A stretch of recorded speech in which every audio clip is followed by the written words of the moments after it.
झाली ज्या ज्ञानेश्वर माऊलीनं या जगात वसाय जाणार देवाला काय मागावं किंवा निसर्गातून का घ्यावं, निसर्गात कोणतं काम मला द्यावं, हे सगळ्या ब्रह्मांडाचं तत्वज्ञान एकाच वसायदारात सांगितलं. इथं शेतकरी कामगार पक्षाची स्थापना आळंदीला झाली. त्याचा आताचं अधिवेशन या वर्षीचं त्याच्यामध्ये मुलाचं सौभाग्य भेटून राहिलं. भाई ॲडव्होकेट जयंत काकामुळे त्यांच्या आग्रहास्तव मी इथे आलो. काल रात्री 3:30 वाजता बीडला पोहोचलो. लगेच 9 वाजता उठून पुन्हा इकडे आलो. तिकडे 5-5.5 तास लागले निघाले. तर पुन्हा उद्या गोंदियात जायचं आहे. या गोंदियात एकदम त्या गोंदिया. तर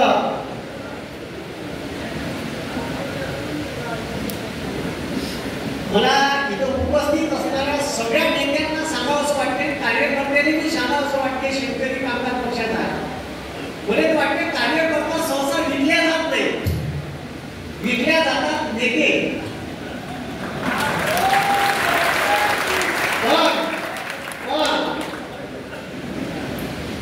या भारतात डाव्या चळवळीचे जे काही पक्ष आहेत, मग तो शेतकरी कामगार पक्ष जरी असो किंवा कम्युनिस्ट पक्ष असो, याच्यातला नेता विकल्या जात नाही. त्यांनी आजपर्यंत इतिहासात पाहिला नाही.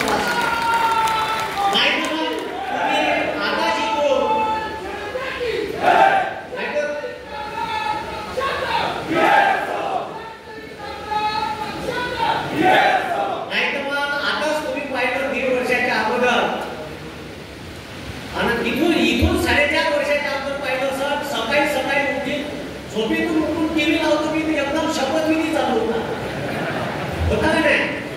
आता लगेच 3 वर्षानं 40 आमदार शिवसेनेचे सुरत मार्ग गुवाहाटी पैकी 50 मोके एकदम मोके माजले मोके. म्हणजे कार्यकर्ता गावात याच्यासाठी भांडते आणि नेते इकडं सेटल होऊन मोकळे होऊन जातात आणि दुसरं सरकार स्थापन करते जे नैतिक तत्वावर आणि या संवैधानिक मूल्य अजिबात धरून नाही. आणि त्याच्यात भारतातल्या संवैधानिक संस्था त्याने साथ देते याची मला लाज वाटते.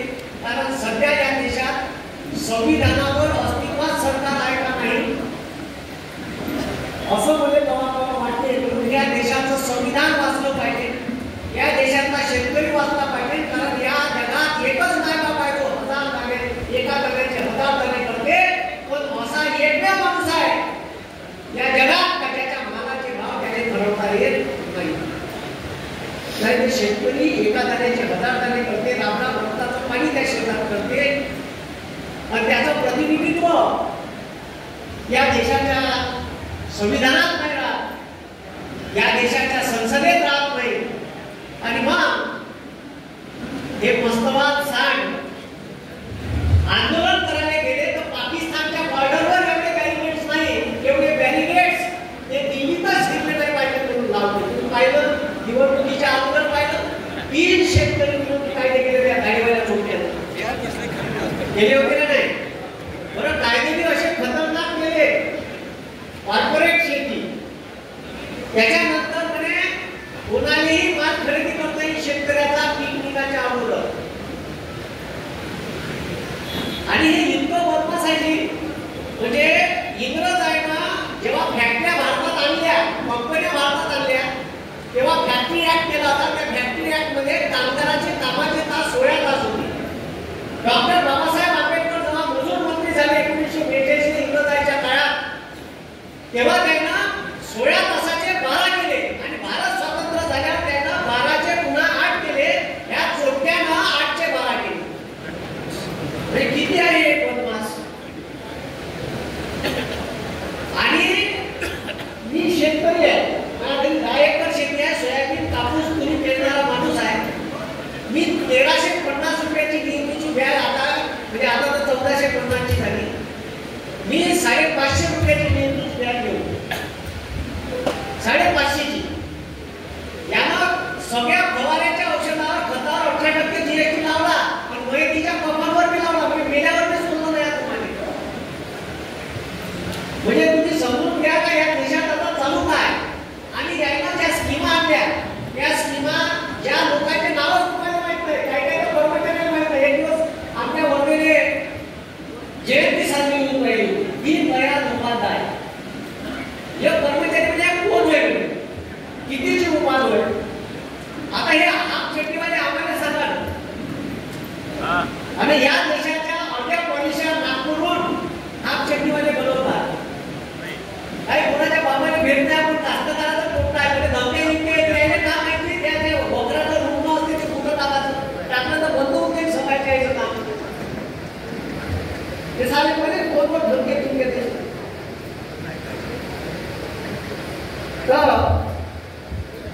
शेतकरी कामगार पक्षाचं खूप मोठं काम आहे या देशात सावकारीच्या विरोधात आणि कसे त्याला जमीन भेटली पाहिजे आणि या देशातली सावकारशाही बंद झाली पाहिजे, पोट पद्धत बंद झाली पाहिजे याच्या विरोधात काम करणारे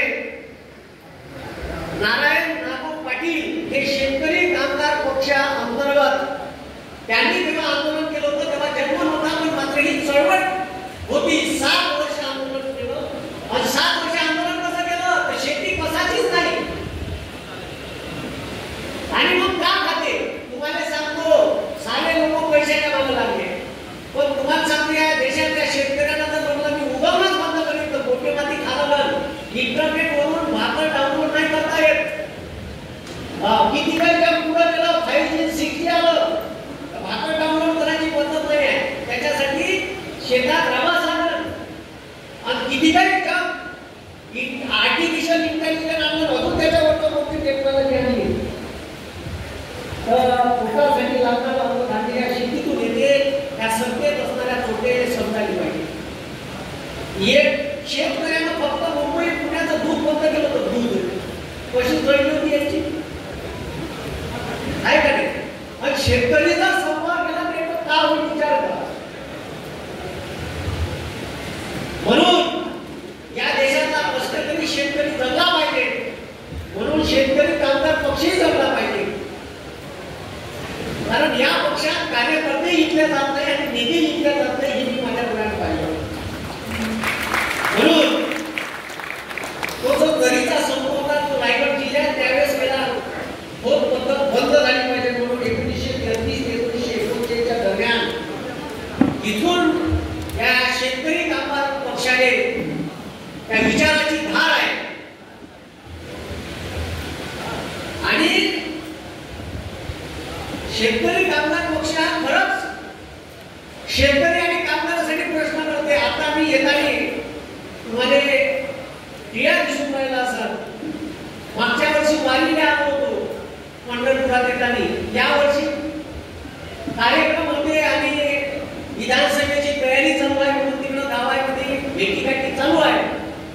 वारीला काही याने भेटलं नाही, पण योगायोग विठ्ठलानं असा आणला का आकस्मिक या प्रोग्राम आला आणि आता 2 दिवसाच्या अगोदर मी पालक घेऊन गेलो कार्यक्रम करून गेलो. 1 दिवस थांबून लगेच दुसऱ्या दिवशी गेलो वापस आलो. इथं आलो पुन्हा या पंढरपुरात भेटीने बोलावलं. वारीने नाही आला तर आता तरी येईल. तर त्या मंदिरात दर्शन करायला गेल्याच्या नंतर मला कळलं का तिथं फक्त काम करणारे जे स्वयंसेवक आहेत त्याने फक्त 8,000 पगार होता. पण आपले ॲडव्होकेट भाई जयंत पाटील यांनी महाराष्ट्राच्या विधानसभेत विठ्ठल मंदिरात काम करणाऱ्या कर्मचाऱ्यांना 6वा वेतन आयोग लागू करावा यासाठी 6व्या लक्षवेधी लावली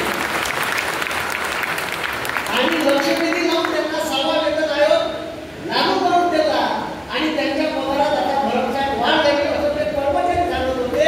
म्हणून पुढे हे तिथं सांगावंच वाटलं. हे काम शेतकरी कामगार पक्ष करते. डाव्या विचारसरणीचे लोक असं बाहेर प्रोपगंडा करते का हे देवा धर्माने मानत नाही. मग मी गेलो असतो का माझ्या बाप जेवढा पूजा करते तेवढा कोणाच्या घरी करत नसत. माझ्या बापांना सारं तिकडं अमरनाथ पासून तर तिकडं रामेश्वर पर्यंत तिकडं सोमनाथ पासून तर तिकडं जगन्नाथ पर्यंत सारे तीर्थक्षेत्र करून टाकले. हे आपल्या बरोबर असा अपभ्रंश करून टाकले. आणि ज्या रामाच्या नावावर त्यांनी इलेक्शन घेतलं ते जिथं जिथं राम केले तिथं तिथं यायचे हारवलं. अरे हारवलं ना 8 ठिकाणी रामाच्या पावन बघितले सीता पहिल्या. हम राम को नाही आहे म्हणे आम्ही साध्या रामानं तुले आणलं आणि मग तुले गायब केलं. तिथूनच गायब केलं ते हरिभक्ती शील केली, रामटेकची शील केली